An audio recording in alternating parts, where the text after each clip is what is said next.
السلام علیکم۔ سب بہن بھائیوں سے گزارش ہے کہ ویڈیو کو مکمل ضرور سنا کریں، چینل کو سبسکرائب کر دیں اور ساتھ موجود بیل کے آئیکن کو بھی کلک کر دیں۔ شکریہ۔ نبی کریم صلی اللہ علیہ وآلہ وسلم کا یہ ارشاد مبارک سن کر حضرت عمر رضی اللہ تعالی عنہ کی آنکھوں میں آنسو آ گئے۔ ادھر اللہ تعالی نے یہ آیت نازل فرمائی۔ ترجمہ: اے ایمان والو، تم میرے دشمنوں اور اپنے دشمنوں کو دوست مت بناؤ کہ ان سے دوستی کا اظہار کرنے لگو، حالانکہ تمہارے پاس جو دین آ چکا ہے وہ اس کے منکر ہیں۔ وہ رسول کو اور تمہیں اس بنا پر شہر بدر کر چکے ہیں کہ تم اللہ تعالی پر ایمان لے آئے ہو۔ اس کے بعد آپ صلی اللہ علیہ وآلہ وسلم نے مدینہ منورہ سے کوچ فرمایا۔ مدینہ میں اپنا قائم مقام ابو حضرت رحم کلثوم ابن حسن انصاری رضی اللہ تعالی عنہ کو بنایا۔ آپ صلی اللہ علیہ وآلہ وسلم 10 رمضان کو مدینہ منورہ سے روانہ ہوئے۔ اس غزوے میں حضور صلی اللہ علیہ وآلہ وسلم کے ساتھ 10,000 صحابہ تھے۔ یہ تعداد انجیل میں بھی آئی ہے۔ وہاں یہ کہا گیا ہے کہ وہ رسول 10,000 قدسیوں کے ساتھ فاران کی چوٹیوں سے اترے گا۔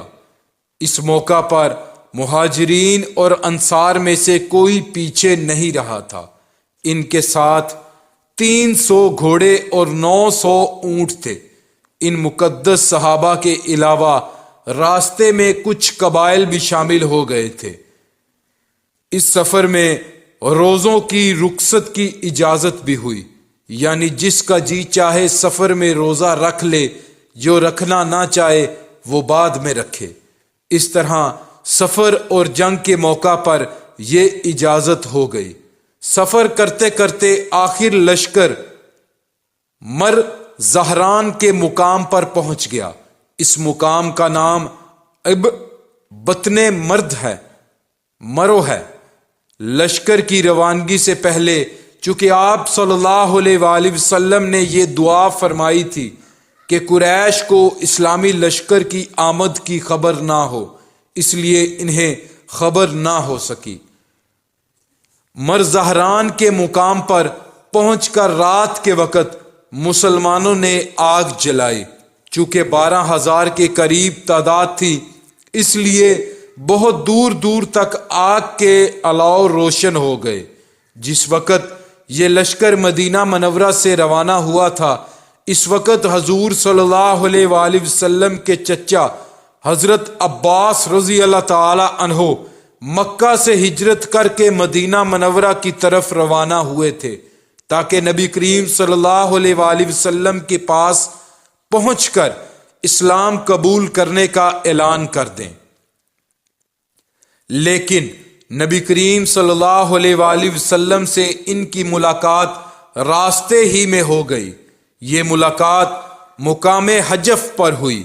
حضرت عباس رضی اللہ تعالی عنہ یہیں سے آپ صلی اللہ علیہ وآلہ وسلم کے ساتھ چل پڑے۔ انہوں نے اپنے گھر کے افراد کو مدینہ منورہ بھیج دیا۔ اس موقع پر اللہ کے رسول صلی اللہ علیہ وآلہ وسلم نے ان سے فرمایا، اے چچا، آپ کی یہ ہجرت اسی طرح آخری ہجرت ہے جس طرح میری نبوت آخری نبوت ہے۔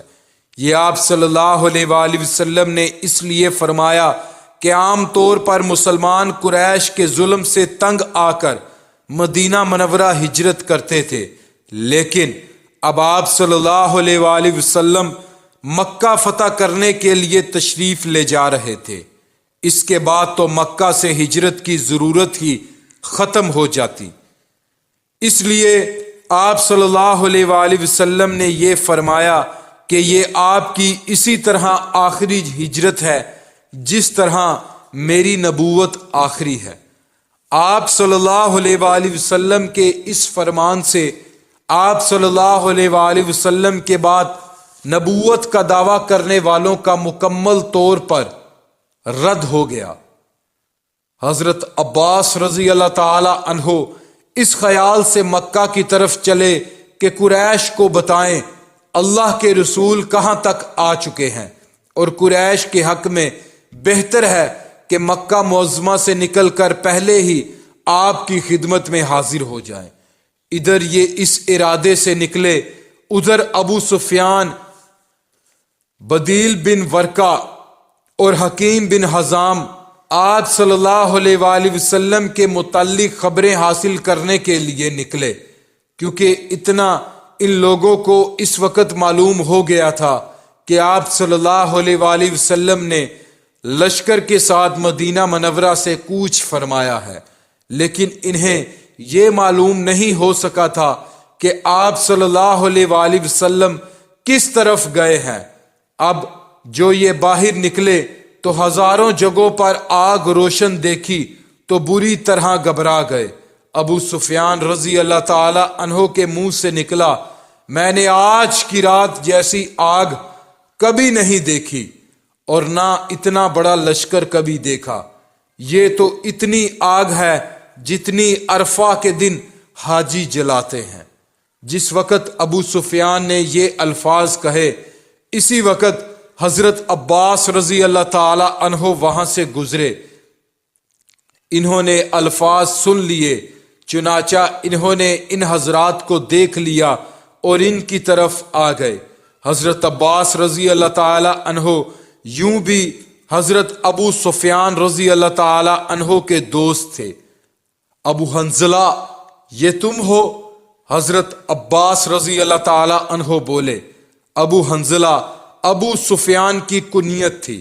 ہاں، یہ میں ہوں، اور میرے ساتھ بدیل بن ورقہ اور حکیم بن حزام ہیں۔ تم کہاں؟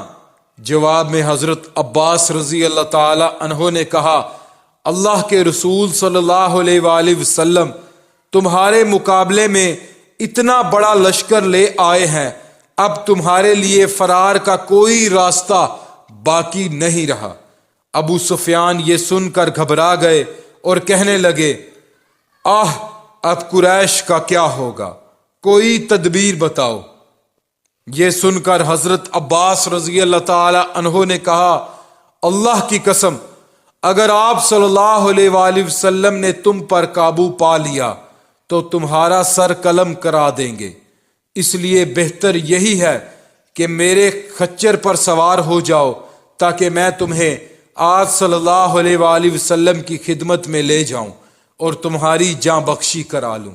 حضرت ابو سفیان فوراً ہی حضرت عباس رضی اللہ تعالی عنہ کے پیچھے خچر پر سوار ہو گئے، اور وہ خچر آپ صلی اللہ علیہ وآلہ وسلم کا تھا۔ ان کے دونوں ساتھی وہیں سے واپس لوٹ گئے۔ حضرت عباس رضی اللہ تعالی عنہ اور ابو سفیان اس جگہ سے گزرے جہاں حضرت عمر رضی اللہ تعالی عنہ نے آگ جلا رکھی تھی۔ حضرت عمر رضی اللہ تعالی عنہ نے انہیں دیکھ لیا، فوراً اٹھ کر ان کی طرف آئے اور پکار اٹھے، کون؟ اللہ کا دشمن ابو سفیان۔ یہ کہتے ہی حضرت عمر رضی اللہ تعالی عنہ نبی کریم صلی اللہ علیہ وآلہ وسلم کی طرف دوڑ پڑے۔ یہ دیکھ کر حضرت عباس رضی اللہ تعالی عنہ نے بھی خچر کو ایڑ لگا دی، اور حضرت عمر رضی اللہ تعالی عنہ سے پہلے نبی کریم صلی اللہ علیہ وآلہ وسلم کے خیمے تک پہنچنے میں کامیاب ہو گئے۔ پھر جلدی سے خچر سے اتر کر خیمے میں داخل ہو گئے۔ ان کے فوراً بعد حضرت عمر رضی اللہ تعالی عنہ بھی خیمے میں داخل ہو گئے اور بول اٹھے، یا رسول اللہ، یہ دشمن خدا ابو سفیان ہے، اللہ تعالیٰ نے اس پر بغیر کسی معاہدے کے ہمیں قابو عطا فرمایا ہے، لہذا مجھے اجازت دیجیے کہ میں اس کی گردن مار دوں۔ مگر اس کے ساتھ ہی حضرت عباس رضی اللہ تعالی عنہ نے فرمایا، اے اللہ کے رسول، میں انہیں پناہ دے چکا ہوں۔ اب منظر یہ تھا کہ حضرت عمر رضی اللہ تعالی عنہ ننگی تلوار سونتے کھڑے تھے کہ ادھر حکم ہو ادھر وہ ابو سفیان کا سر قلم کرتے۔ دوسری طرف حضرت عباس رضی اللہ تعالی عنہ کہہ رہے تھے، اللہ کی قسم آج رات میرے علاوہ کوئی شخص اس کی جان بچانے کی کوشش کرنے والا نہیں ہے۔